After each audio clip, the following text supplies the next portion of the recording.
It's Wednesday morning. காலையிலே போய் அவரைக்காய் பறிக்க போயிட்டேன். ஆக்சுவலாக நேற்று பறிக்க சொல்லியிருந்தாங்க, ஆனால் நான் மறந்து தந்ததுனால இன்றைக்கி காலம்பரமே நேரமாக போய் பறிச்சுட்டு வந்துட்டேன். என்னால் எவ்வளோ பறிக்க முடியுமோ பறிச்சுட்டேன். ஒரு 1/2 கிலோக்கு மேலே இருக்கும். வந்ததுக்கப்புறமா இந்த தடவை எங்கள் மாங்காய் மரத்தில் நிறைய பூத்துருக்குன்னு சொன்னேன்ல பூவு. ஸோ அதில் 2-3 எண்ணம் பெருசாக இருக்குது மாங்காய். தோட்டி வச்சுட்டு எது வலிக்க முடிஞ்சுட்டு பார்த்தோம். இப்போ ஒரு 2 மாங்காய் மட்டும், ஒன்று பெருசு ஒரு மீடியம் சைஸ் கிடச்சிது.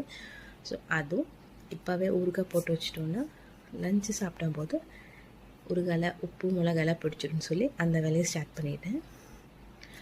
நல்லாவே காரம் போட்டுட்டேன். ஏன்னா எங்கள் மாங்காய் ரொம்ப புளிப்பு. ஒரு கடி கடிச்சு பல்ல அவ்வளோ கூசும். உப்பு மிளகாய்த்தூள் கொஞ்சமாக தேங்காய் எண்ணெய் ஊற்றி மிக்ஸ் பண்ணி ஃப்ரிட்ஜில் எடுத்து வச்சுட்டேன் செட் ஆகட்டும்னு.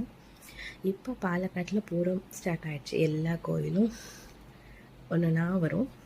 ஸோ நம்ம வீட்டில் இனி எப்போவுமே அல்வாவும் பொரியும் ஸ்டாக்.